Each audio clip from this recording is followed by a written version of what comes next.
오늘 하나님 말씀은 사도행전 13장 6절에서 12절까지입니다. 하나님의 말씀을 함께 봉독하겠습니다.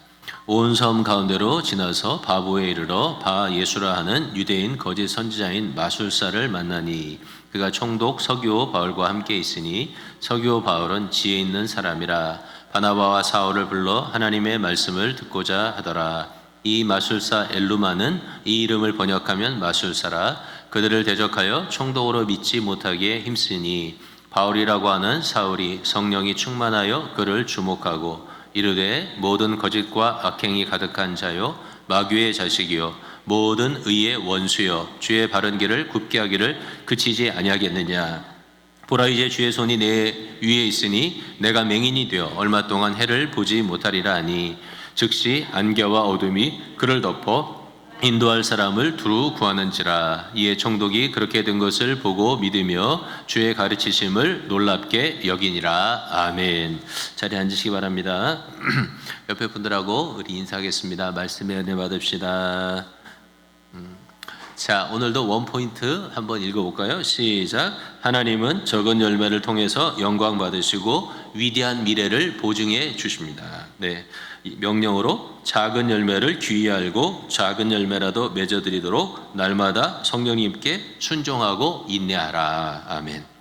오늘은 김우현 감독이라고 하는 분이 쓰신 온유한 자는 복이 있나니 그런 책의 내용을 조금 소개하면서 설교를 시작해 보려고 합니다. 이 책의 챕터 1의 제목은 내 마음에 사모하는 처음 익은 무화과입니다. 내 마음에 사모하는 처음 익은 무화과. 김우현 감독이 젊은 시절 어느 날 서울의 오래된 주택단지를 지나가다가 무화과 나무를 보았답니다. 저희 작년에 한국 가서 전라도에서 이제 무화과 그 나무 농장에 가본 적이 있었는데요. 정처 없이 걷다가 피곤했던 김 감독은 그 진하고 단단한 잎사귀를 뒤져서 작은 열매가 있는지를 살펴보았답니다. 근데 열매가 하나도 없었대요. 그때 그는 며칠 전에 읽었던 미가서의 말씀이 생각났다고 합니다. 미가서 7장 1절인데요. 앞에 나올 텐데 한번 읽어볼까요? 재앙이로다 하나요? 나는 여름 과일을 딴 후와 포도를 거둔 후 같아서 먹을 포도송이가 없으며 내 마음에 사모하는 처음 익은 무화과가 없도다. 이 말씀이 생각났다는 거예요. 그리고 그는 이렇게 해석합니다. 예수님이 감남산 동편에 있는 벳바게라고 하는 마을에 있었던 열매 없는 무화과 나무를 저주해서 마르는 사건이 있었습니다. 그런데 이 벳바게라고 하는 이 단어는, 마을의 이름은 벳이라고 하는 말은 마을을 뜻하고요, 파게는 처음 익은 무화과를 뜻한다는 거죠. 그러니까 벳바게는 처음 익은 무화과 마을이라고 하는 뜻을 갖고 있다는 거예요. 근데 처음 익은 무화과 마을인 그 마을에 가서 예수님께서 무화과 나무에서 열매를 찾았는데 열매가 없었다는 거죠. 이 무화과는 무화, 꽃이 없는 나무라는 것이죠. 그래서 봄이 되면 꽃이 피는 대신 잎사귀를 내면서 봄이 왔음을 알리고 그리고는 곧 작디 작은 열매를 내기 시작한다는 것이죠. 그게 처음 익은 무화과라는 거예요. 근데 유대인들은 이 작고 작은 처음 익은 무화과는 그냥 사람들이 먹는 게 아니고요, 따다가 마치 쥐엄 열매처럼 짐승에게 주거나 아니면 지나가는 나그네들이 먹을 수 있도록 그냥 나무에 달아둔다는 것입니다. 아직 여름이 되지 않아서 본격적인 무화과가 열리지는 않았지만 그 봄에 예수님은, 나그네처럼 사시던 예수님은 시장하신 배를 움켜쥐고 그 작디 작은 처음 익은 무화과를 원하셨던 것이죠. 그리고 그 주님의 마음이 바로 이 미가서에 예언되어 있었던 것입니다. 내 마음에 사모하는 처음 익은 무화과가 없도다. 김우현 감독은 이 부분을 해석하면서 주님은 엄청나고 큰 열매를 우리 가운데서 원하시는 것이 아니고 어쩌면 처음 익은 초라한 그 무화과 열매와 같은 그러한 열매들을 원하신다고 하는 것을 나는 배웁니다. 그렇게 이야기하고 있습니다. 그리고 자기 자신과 그리고 자신의 영화의 주인공이 되었던 그 모든 사람들은 하나님 앞에 위대하고 큰 열매가 되기를 원했던 사람들이 아니고 작고 초라하지만 주님이 원하시는 열매가 되기를 원했다. 그런 고백을 그의 책에서 그는 쓰고 있습니다.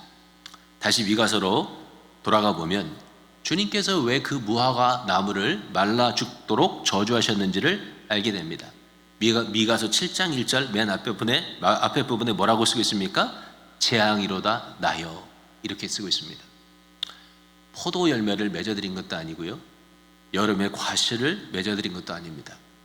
그렇다고 해서 작은 열매, 주님이 사모하시는 작은 열매, 아직 과일로서 가치를 따질 수 없는 그냥 나그네나 먹을 수 있는 그런 작은 열매도 맺지 못했다면 그것은 재앙이라는 것이죠. 미가서가 말하는 이 재앙은 재앙이로다 나여, 누구를 말하는 겁니까?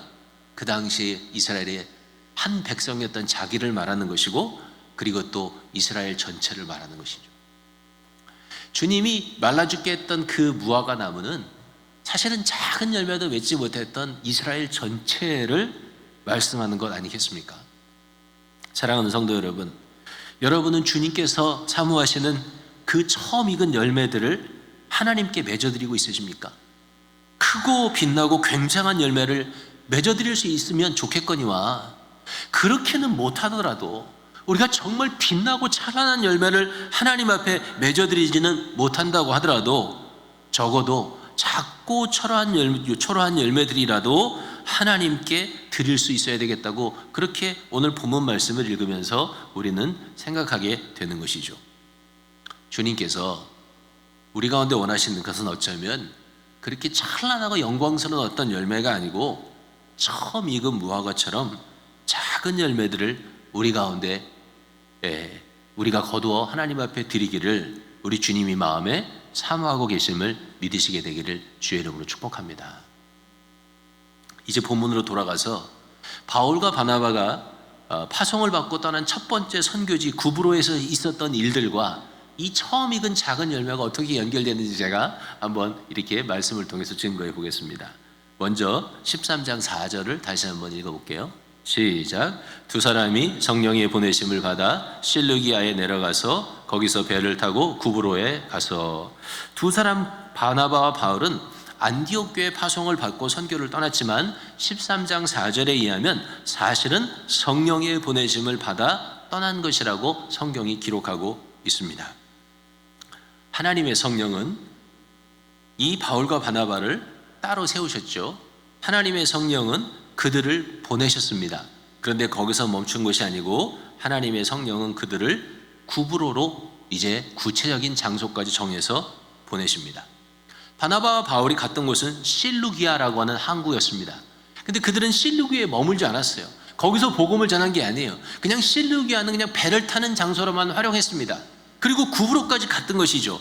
왜 구브로까지 갔을까요? 하나님이 자신들을 실루기아가 아니라 구브로로 보내셨다고 하는 확실한 하나님이 준 사명이 있었기 때문에 그런 것이죠. 바나바와 바울이 시리아의 안디옥을 떠나서 선교할 때요, 사실은 동서남북이 다 선교지였습니다. 왜냐하면 그때는 예수 믿는 사람이 없었잖아요. 동쪽으로 가도 되고 북쪽으로 가도 되고 서쪽으로 가도 되고 어디로 가도 됐던 거예요. 그런데 그들은 어디로 갔냐면 배를 타고, 걸어서 간 것도 아니고 배를 타고 구브로까지 갔던 것이죠. 배를 탔던 이 실루기아에서 구브로까지는 100km입니다. 100km면 어느 정도 되냐면 지금 부산에서 제주도 가는 것의 3분의 1 정도의 거리입니다. 그리고 그 당시에 배 속도로는 하루길이었대요. 하루 동안 배를 타고 갈 수 있는, 바로 그 구브로까지 간 거죠. 뭐 하루 동안 배를 타고 갈 수 있는 곳이 굉장히 먼 것인지 아니면 좀 그렇게 멀지 않은 곳인지 잘 몰라요. 뭐 선교지 그렇게 생각하면 그렇게 먼 곳은 아니죠, 사실은. 그런데 하나님이 어디로 보내셨다고요? 성령께서 바울과 바나바를 구브로로 보내셨다는 거예요. 무슨 말씀이냐면 하나님의 성령은, 우리 안에 계신 하나님의 성령은 우리의 삶에 아주 중요한 문제에만 관여하는 것은 아니라는 거예요. 하나님의 성령은 크고 엄청난 인생의 프로젝트에만 우리의 삶에 관여하시는 게 아니에요. 우리 안에 계신 성령님은 작고 보잘것없는 일에도 우리와 함께 하시고 하나님께서 기뻐하시는 뜻들을 우리 가운데서 계속 발견하도록 우리 안에서 말씀하시고 도와주시는 것입니다. 하나님께서 기뻐하시는 모든 열매 맺는 일은 다 무엇과 연관되어 있냐면 사실은 하나님의 성령께서 우리 가운데 말씀하시는 음성을 듣고 순종하는 것과 연결되어 있는 거예요. 작은 일도 그렇고 큰 일도 그런 거예요.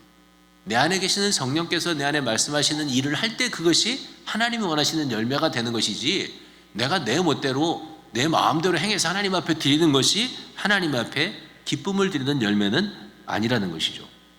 그래서 큰 열매가 되었던 작은 열매가 되었던 정말 내 안에서 내 삶에서 성령의 열매, 믿음의 열매를 하나님께 드리기를 원한다면 마치 바나바와 바울이요, 하나님의 성령의 부르심을 따라 따로 세움을 받고요, 다시 성령에 의해서 보내심을 받고, 안디옥 교회가 파송했지만 성령에 의해서 보내심을 받고요, 가는 것도 자기 마음대로 가는 것이 아니라 구브로로 보내시는 하나님의 성령의 인도하심을 받아서 간 것처럼 우리의 삶의 모든 부분에서 하나님의 성령께서 하시는 말씀을 들을 수 있어야 된다는 것이죠.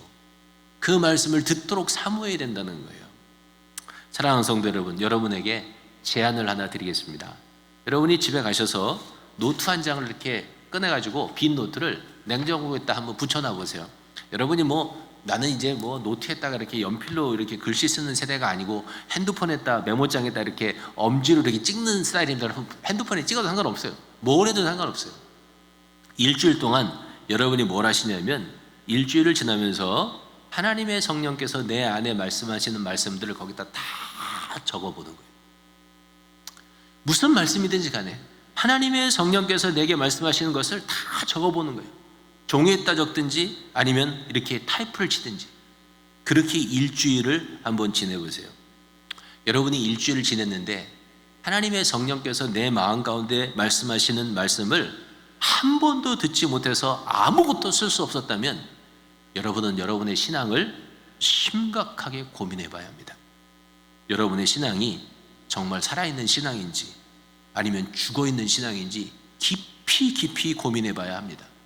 왜냐하면 우리가 믿는 기독교, 특별히 이 복음주의적인 기독교의 가장 큰 특징이 뭔지 아십니까? 캐톨릭하고 다른 것, 구원파랑 다른 것, 가장 큰 특징 중에 하나는 뭐냐면, 우리가 믿는 이 복음주의적인 기독교는 personal relationship with God, 하나님과의 개인적인 관계를 굉장히 중요시한다는 거예요. 그게 우리가 믿는 이 복음주의적인 기독교의 특징이에요. 하나님과 나의 개인적인 관계, 그게 뭐예요? 그게 우리 복음주의적인 기독교의 가장 특징 중에 하나란 말이에요. 하나님과 나의 개인적인 관계가 이루어지고 있다는 걸 어떻게 알 수 있어요? 내 안에 하나님의 성령께서 내게 말씀하시고 내가 그 하나님의 성령에 복종하고 있다면 나는 하나님과 뭐가 있는 거예요? 개인적인 관계가 있는 거죠. 근데 하나님의 성령의 음성이 일주일 내내 한 번도 들리지 않았어요. 뭐라고 쓸 수가 없어요. 나는 거기다가 순종한 적이 없어요. 그러면 어쩌면 여러분의 신앙은 스스로 생각하기에는 살았다고 생각할 수 있을지 몰라도 어쩌면 죽은 신앙일 수 있다는 거예요. 생각해 보세요. 여러분이 평생을 그리스도인이라고 하는 이름을 가지고 살았습니다. 평생을 교회 나갔습니다. 평생을 하나님 앞에 헌금 드렸습니다. 세상 사람들이 즐기는 거 다 즐기지도 못하고 그렇게 살았는데 나중에 주님 앞에 딱 가서 서보니까 주님이 나는 너를 알지 못한다. 내가 가지고 있던 신앙이 살아있는 신앙이 아니라 죽어있는 신앙이라서 주님께서 나는 너를 알지 못한다. 그렇게 말씀하신다면 이것처럼 원통하고 이것처럼 가슴 아픈 일이 세상에 어디 있겠습니까? 사랑하는 성도 여러분, 우리 다소매의 성도들 중에는 이처럼 억울한 일 당하시는 분이 한 분도 계시지 않게 되기를 예수님의 이름으로 축복합니다. 자, 그런데 만약에 정반대로 생각을 해보세요. 여러분이 노트나 메모장에다가 뭘 적기 시작했는데, 성령께서 하시는 말씀을 적기 시작했는데 여러분이 거기다가 하나님의 성령이 하시는 말씀을 적었다고 생각해 보세요. 이거는 얼마나 엄청나고 위대한 일입니까? 왜냐하면 하나님의 성령은 온 우주와 만물을 창조하시고 다스리시는 전능하신 하나님의 영 아니십니까? 그 전능하신 하나님의 영이신 성령께서 내게 말씀하고 계시다고 하는 사실, 내게 하나님의 뜻을 어떻게 해요? 드러내고 계시다고 하는 사실, 그리고 내가 그 하나님의 성령의 말씀에 순종하고 있다고 하는 사실을 확신하는 순간에 우리 인생의 모든 문제들은 사라지게 될 것입니다. 걱정, 근심, 염려가 눈 녹듯이 녹아버리는 경험을 하게 될 것입니다. 아니, 우리가 인간의 제한된 육체를 가지고 제한된 마음을 살아가고 있으니까 좀 더 정직하게 현실적으로 표현한다고 해도 살아계신 하나님의 성령께서 여러분에게 말씀하고 계시고 여러분이 그 말씀을 듣고 있으며 그 말씀에 순종하고 있다는 것을 확인하는 순간 여러분이 가지고 있는 문제들이 여전히 그대로 있다고 할지라도 여러분이 세상을 보는 눈은 완전히 바뀌게 되는 것을, 이 세상의 모든 것들이 전혀 다른 모습으로 여러분들에게 다가오는 것을 느끼게 될 것입니다. 그런 일이 있다고 해도 자랑할 필요도 없고 교만할 필요도 없는 거예요. 왜일까요? 사실은 그게 기독교의 베이직이기 때문에 그렇습니다. 모든 예수 믿는 사람들의 마음 가운데 하나님은 성령을 보내주시는 것이고요, 그 하나님의 성령은 우리 마음 가운데 오셔서 예수 그리스도의 마음을 전달해 주시고 하나님의 뜻을 우리 가운데 가르쳐 주시는 것이니까, 사실은 그게 뭐예요? 그게 예수 믿는 사람들의 가장 기초인 것이죠. 열매를 맺기 위해서는 무엇보다도 이게 필요하다는 거예요. 5절과 6절로 넘어가 보겠습니다. 읽어볼까요? 시작. 살라미에 이르러 하나님의 말씀을 유대인의 여러 회당에서 전할새 요한을 수행원으로 두었더라. 온 섬 가운데로 지나서 바부에 이르러 바예수라 하는 유대인 거짓 선지자인 마수사를 만나니. 자, 바울과 바나바는 배를 타고 구브로 섬에 도착했습니다. 그들이 도착했던 곳은 살라미라고 하는 항구였어요. 이 살라미라고 하는 항구는 지중해에서 이제 그 수리아의 안디옥에서 배를 타고 이제 가면은 가장 가까운 항구입니다. 그러니까 구브로 섬으로 보면 가장 동쪽에 있는 항구였어요. 그 항구에 도착했던 이 바나바와 바울은 거기서부터 섬의 정반대쪽 가장 서편에 있는 곳까지 이제 그 섬을 횡단하면서 복음을 전하게 되는 것입니다. 이 구브로라고 하는 섬, 우리나라 말로는 여러분의 지도를 찾아보면 키프로스라고 되어 있고요, 영어로는 사이프러스라고 읽습니다. 지금도 지중해에 있는 아주 큰 섬이죠. 자, 그 반대쪽에는 어떤 도시가 있었냐면 그 섬의 수도였던 바보, 우리나라 말로 바보예요. 그래서 좀 이상하지만 아무튼 영어로는 페이포스입니다. 페이포스. 이 페이포스라고 하는 이제 그 도시까지 이제 직선으로 이제 횡단을 하면서 복음을 전하게 됩니다. 이 직선 거리가 얼마냐면요, 섬을 건너가는데 180km예요. 180km면 제주도의 3배가 조금 안 되는 크기입니다. 꽤 큰 거죠. 제주도의 거의 3배의 섬이니까요. 그 제주도 3배나 되는 섬을 이제 직경을 이제 가로지르면서 가는 곳마다 하나님의 복음을 이제 전했던 것이죠. 바울과 바나바와 그리고 함께 수정했던 마가 요한까지 3명이서 열심히 그 먼 길을 전도하면서 하나님의 복음을 전했어요. 그런데 한 사람에게도 복음이 받아들여진 기록이 없어요. 그 먼 길을 갔는데, 그 하나님의 그 위대한 종들이 거기까지 갔는데, 가는 곳마다 복음을 전했지만 한 사람도 예수 믿는 사람이 나타나지 않았어요.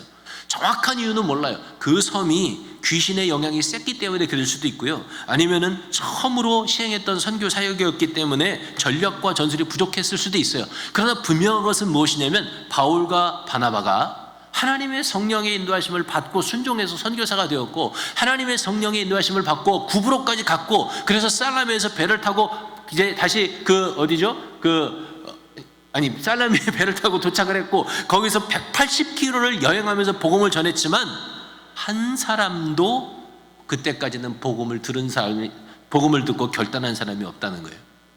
자, 사랑하는 성도 여러분, 오늘 우리가 성령의 음성을 듣고 성령의 음성에 순종하기만 하면 우리는 금방이라도 하루에 3,000명씩 회개하고 주 앞에 돌아오는 역사가 나타날 것이라고 기대한다는 것이죠.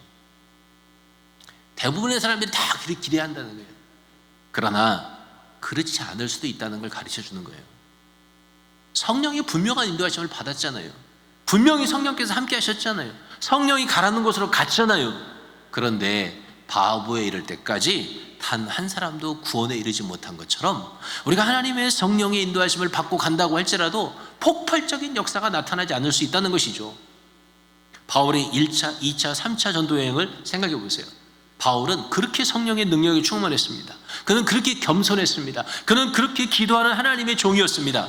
그런데 그가 가는 곳마다 수백 명, 수천 명이 주를 믿는 결과가 나타난 것은 아니었습니다. 사실은 대부분의 도시에서 사도 바울은 정말 상상할 수 없는 박해와 배척을 받았습니다. 아주 적은 몇몇 개의 도시에서 예수 믿는 소수의 사람들이 믿는 역사가 나타났습니다. 그리고 거기보다는 훨씬 더 적은 숫자에서 불과 2-3개의 도시에서 많은 사람들이 예수를 믿는 역사가 나타났다는 것이죠. 21세기를 살아가는, 특별히 자본주의 문화에서 살아가는 우리들의 브레인은 물량주의 영향이 너무나도 가득합니다. 그래서 우리는 어떻게 생각하냐면 성령의 인도하심을 받고 성령께 순종하면 반드시 즉시 풍성하고 많은 열매가 있을 것이라고 너나 할 것 없이 다 기대합니다. 꽤 많은 사람들이, 적지 않은 사람들이 하나님의 성령의 인도하심을 받고 순종하며 살다가 여기에서 떨어지는 이유 중에 하나가 이거예요. 제가 생각할 땐 그렇습니다. 제가 믿을 땐 그래요. 하나님의 성령에 순종했어. 하나님의 성령께 내가 복종했어요. 근데 열매가 없는 거예요. 엄청나게 막 폭발적인 역사가 나타나야 되는데, 3,000명씩 막 돌아오는 역사가 나타나야 되는데, 막 사업에 막 하늘에서 막 복이 떨어져야 되는데 그게 안 일어나는 거예요.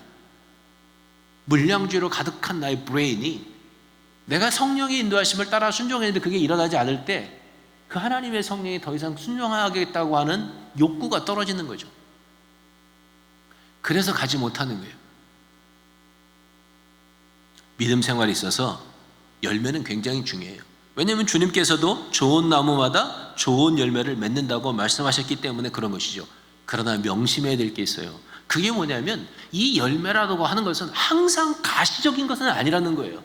열매는 믿음의 열매도 있고 그 다음에 또 뭐 있습니까? 인내의 열매도 있잖아요. 바울과 바나바가 이 살라미에서 바보까지 가면서 그 오랜 전도여행 동안에 단 한 사람의 눈에 보이는 가시적인 열매를 거두지 못했지만, 한 교회도 세우지 못하는 눈에 보이는 가시적인 열매는 세우지 못했지만 그들은 믿음의 열매를 하나님 앞에 드리고 있었던 것이죠. 그들은 사랑의 수고의 열매를 드리고 있었던 것이죠. 그리고 그들은 인내의 열매를 맺고 있었다고 하는 것입니다. 우리가 믿고 따르는 예수님을 생각해 보세요. 그분은 하늘과 땅을 지으신 하나님의 아들이시고 생각하는 것이나 말하는 것이나 행동하는 것이 100% 하나님 앞에 복종했던 분입니다. 그러나 주님도 얼마나 많은 곳에서 미움을 받으셨고 배척을 받으셨습니까?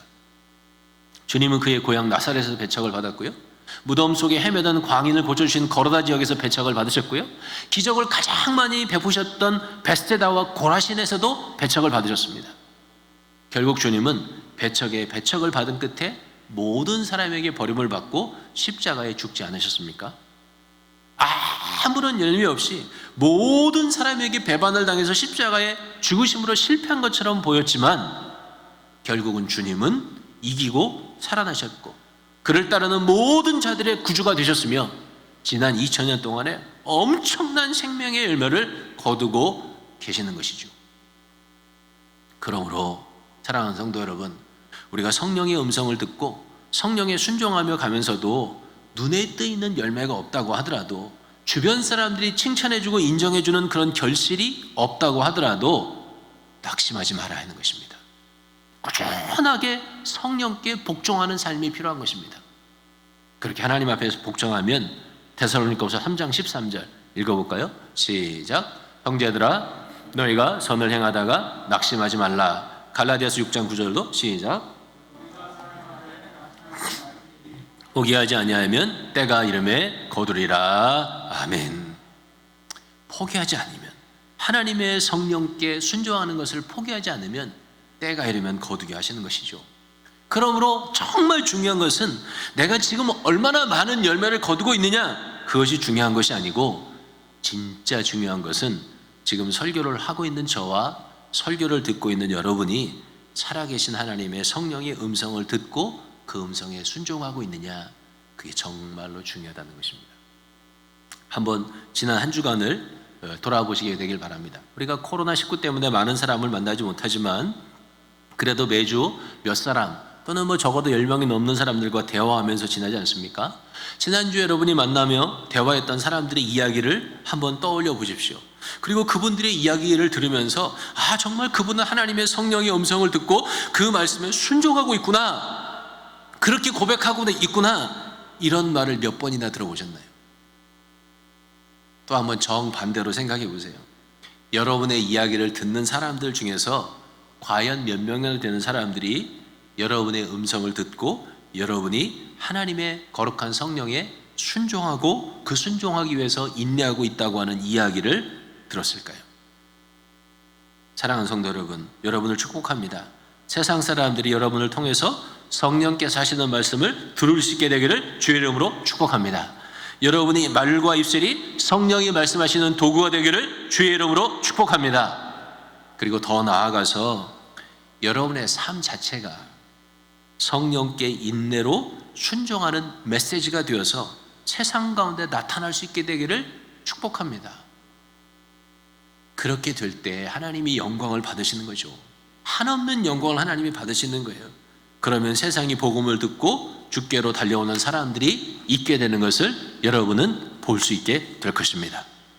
이제 12절로 넘어가 보도록 하겠습니다. 12절 읽어볼까요? 시작. 이에 총독이 그렇게 된 것을 보고 믿으며 주의 가르치심을 놀랍게 여기니라.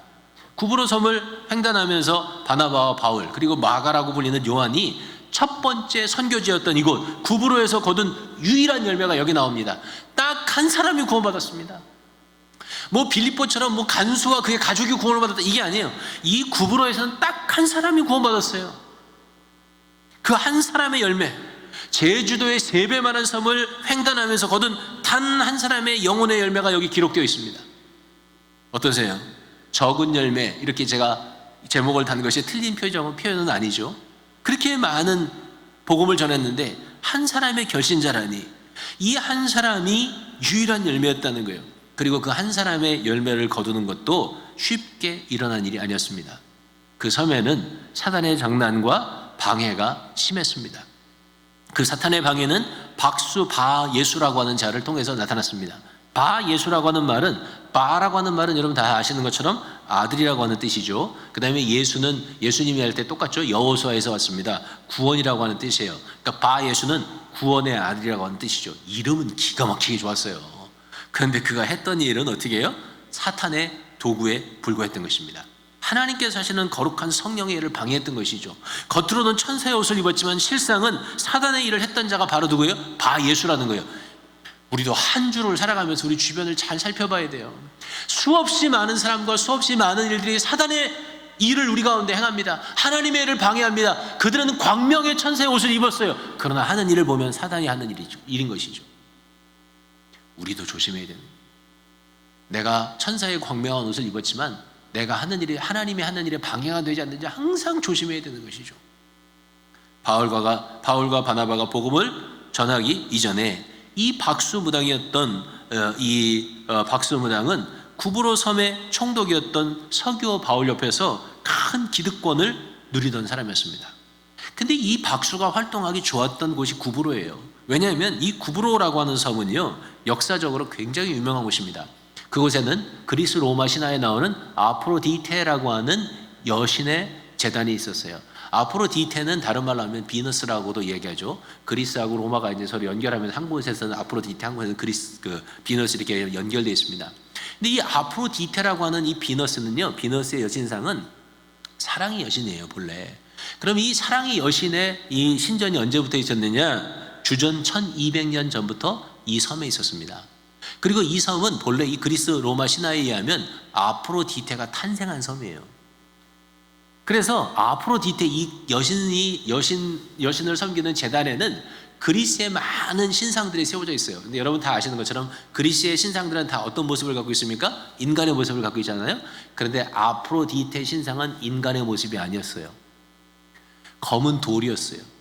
그럼 아프로디테는 뭐의 모습이었을까요? 여성의 성기 모양이었어요.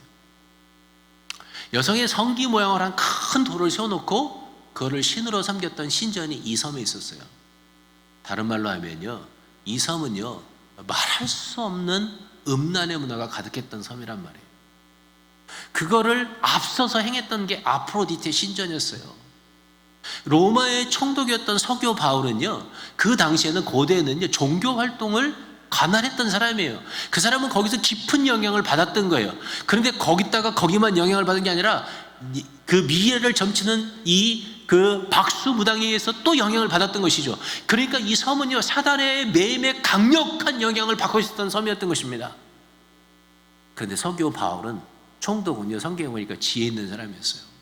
그렇게 음란한 문화에 따라가고요, 그렇게 그 예언을 하는 그 바예수라고 하는 박수무당의 이야기를 들었지만 영혼에 만족함이 없었던 거예요.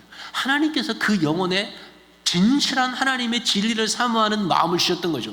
그래서 그가 누구를 초청합니까? 바울과 바나바를 초청해서 그의 말씀을 듣기로 원했던 거예요.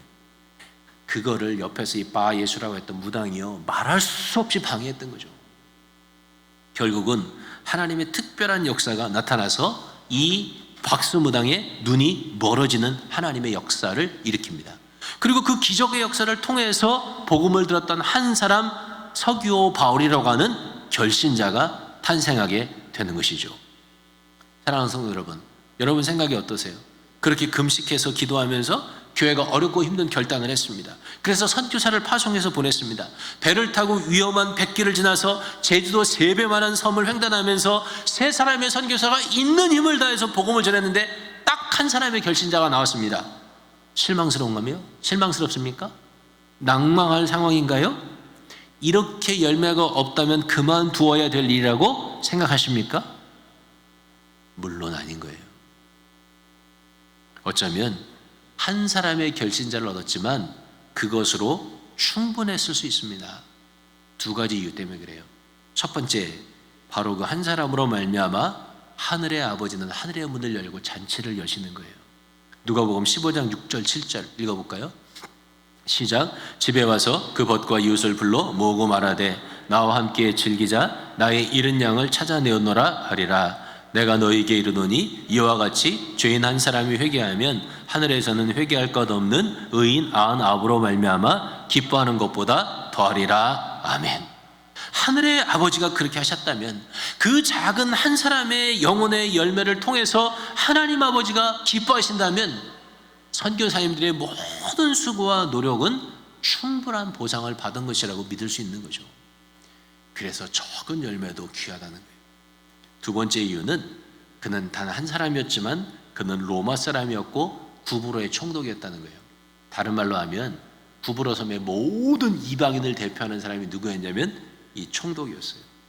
단 한 사람이 예수를 믿었지만 그 단 한 사람의 열매를 통해서 하나님은 바나바와 바울과 마가 요한에게 앞으로 이분들을 통해서 하나님의 위대하신 일들이 나타날 것이라고 하는 것을 상징적으로 보증하고 계시는 것이죠. 설교를 마무리하려고 하는데 한혜진 씨라고 하는 분이 쓴 위대한 유산이라고 하는 책을 읽어보면 그녀는 그 책에서 프랑스의 미술사 학자인 필립 코스타마냐라고 하는 사람의 말을 인용하고 있습니다. 이 필립이라고 하는 사람이 뭐라고 말했냐면 이렇게 얘기했어요. 안목, 세상을 보는 안목이 있다 이런 말이 있잖아요. 안목은 도토리에서 거대한 참나무를 보는 능력입니다. 이렇게 말했다는 거예요. 도토리를 보면서 어떻게 거대한 참나무를 볼 수 있을까요? 저도 이번에 처음 알았는데 얼마나 무식한지 깨달았어요. 도토리를 심으면 참나무가 된다는 거예요. 저는 도토리를 심으면 참나무가 되는지 처음 알았어요. 그러니까 도토리를 심으면 참나무가 된다는 걸 알아야 도토리에서 참나무를 볼 수 있는 거죠. 또 그뿐만이 아니고 정말 안목을 가지려면 참나무에도 줄참나무, 갈참나무, 신갈나무, 떡갈나무, 상수리나무, 굴참나무 종류가 많다는 것도 알아야 되며 나무들이 어떻게 싹을 피우고 어떻게 꽃을 피우는지도 알아야만 안목이 생긴다는 거죠. 보통 도토리가 자라서 나무로 싹을 내는 데는 1년에서 2년이 걸리고요. 아기 참나무가 커다란 성인 어른 참나무가 되는 데는 15년의 시간이 걸린다고 합니다. 그리고 잘 자란 참나무는 8m까지 자란다고 해요. 이렇게 잘 자란 참나무는 가구와 실내 인테리어용 목재로 쓰이고요. 와인을 담는 와인 저장통으로도 쓰이며 콜크 마개를 만드는 데도 쓰이는 등 아주 유용한 목재가 된다고 하는 것입니다. 그런데 우리 교회 앞에도 이 너트가 있지만 넛나무가 있지만 한 그루의 참나무에서요 수천 개의 도토리가 떨어진다는 거예요. 그렇게 엄청난 도토리가 떨어지지만 실제 그 도토리 중에서 참나무로 자라는 도토리는 굉장히 드물다는 것입니다. 그러나 하나의 도토리가 땅에 잘 심겨지고 그것이 물을 주고 잘 가꾸면 결국은 8m가 넘는 유용한 참나무로 자란다는 거예요. 저는 우리의 작은 믿음의 열매도 그렇다고 믿습니다. 우리가 단번에 거대한 참나무와 같은 존재가 될 수는 없는 거죠. 개인도 그렇고 교회도 그렇다는 것입니다. 그러나 분명한 것은 우리가 우리들의 일상에서 성령께서 우리에게 주시는 말씀에 겸손히 귀를 기울이고 최선을 다해서 그 말씀에 순종함으로 적은 열매를 거두고 있다면 그것은 마치 도토리를 심는 것과 똑같은 일이 된다는 거예요. 지금 당장은 아주 작은 도토리를 심은 일과 같지만 인내로 기다리다 보면 결실할 때가 되고 그 아주 작은 도토리 하나가 거대한 참나무로 변하는 것과 같이 하나님의 위대한 일들이 우리를 통해서 이루어지는 날들이 올 것이라고 하는 것을 확신할 수 있다는 것입니다. 설교의 서두와 연결한다면 오늘 우리가 주님의 마음에 원하시는 처음 익은 작은 무화과 열매를 드릴 수 있다면 머지않아 주님은 우리를 통해서 크고 잘 익고 풍성한 무화과의 열매도 받으실 수 있게 된다고 하는 것입니다. 주님께서 마음에 간절히 원하시는 그 작고 초라한 열매를 주님이 원하시는 만큼 맺어드릴 수 있는, 그래서 이 한 사람의 열매로 하나님의 위대한 계획을 보여주셨던 것과 같이 오늘 우리가 맺는 그 작은 열매 때문에 하나님의 위대한 미래를 바라볼 수 있는 그런 다솜의 모든 성도들 되실 수 있기를 예수님의 이름으로 간절히 축복합니다.